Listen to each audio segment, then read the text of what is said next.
It's 100%. Anywhere and all the time. I mean, I worked in institutions that were large and bureaucratic.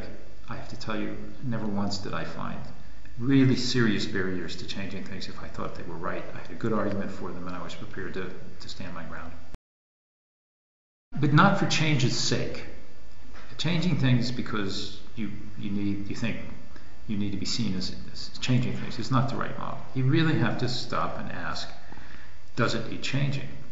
And if no, then do it the way it was done. That's a smart and wise and good process.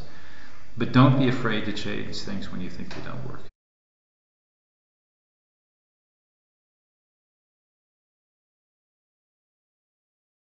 I mean, that, if I had an answer to that, I'd also have a Nobel Peace Prize. All the old and worn things that we hear are right. I mean, tolerance, understanding. I've been very fortunate to live a lot of my professional life overseas. It taught me that there are many, many different ways to achieve similar ends, that most people are genuinely interested in more or less the same things, but they get to those things in different ways. I have to tell you, though, there's much about the world that I don't understand.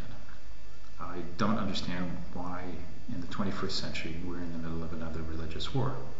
I literally don't understand it, and so I can't help on that front. If you and your generation can figure out why we are and how to stop it, you have my full support.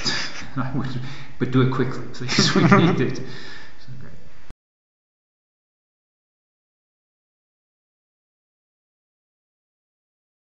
What is going to be different in your generation, already is different, is the interconnectedness and communications of people. I mean, my sons are probably a little older than you, but they're of that generation, of your generation, and their connection to their world, to their colleagues, to their co-students in different levels of schooling, etc., is much stronger than mine was. So the sort of networking capacity of the world because of technology is so much greater that, to be honest, the excuses for not being interconnected are much less. And so reach out, be connected to other people, try to understand them. It doesn't mean you have to change your values, but just understand their values and be prepared to be tolerant of their values. I think that's the important thing. It's a cliche, but the world is much more globalized today than it was when I was young growing up, and it was beginning to globalize then. It's also much more technology driven, IT driven. Those are just, and those are both in some sense waves of which we're at the beginning of. They're going to influence the whole way the world sort of establishes relationships and grows and matures over time. I think it could be a rough 10 or 20 years as things shape themselves out and this new world order in a good sense establishes itself. But I think recognizing the world is global, and that we all need to get along is a trite but absolutely more essential today than it was when I was young, and certainly when my father was young.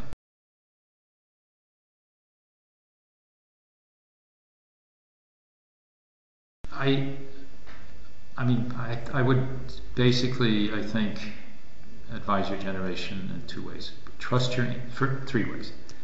Don't hurry. You're all going to live to be 100 and something anyways, so you have plenty of time. Learn a lot about the world you live in before you decide what you want to do in it. Second, trust your instincts. If it doesn't feel right, but you think you should do it, don't do it. If it does feel right and you're not sure why, do it. And third, don't be afraid to take on new and things that make you feel, that really challenge you. Whether it's, for me, it was going to Pakistan when I was shortly after I got out of graduate school, something none of my colleagues did, and my wife and I did more or less on the spur of the moment. We just decided it would be an interesting thing to do. It was incredibly important to my life in the sense of setting me into the development business, which is something I've really enjoyed. Going to Indonesia was a big change. Going to Central Asia was a job that many of my colleagues at the World Bank didn't want because they were worried and concerned. It was a fantastic assignment, and we had a great time. Which leads me, I guess, to my fourth point. Marry well. You have to have a partner, or don't marry at all, one of the two. You have to have a partner that wants to do these things with you.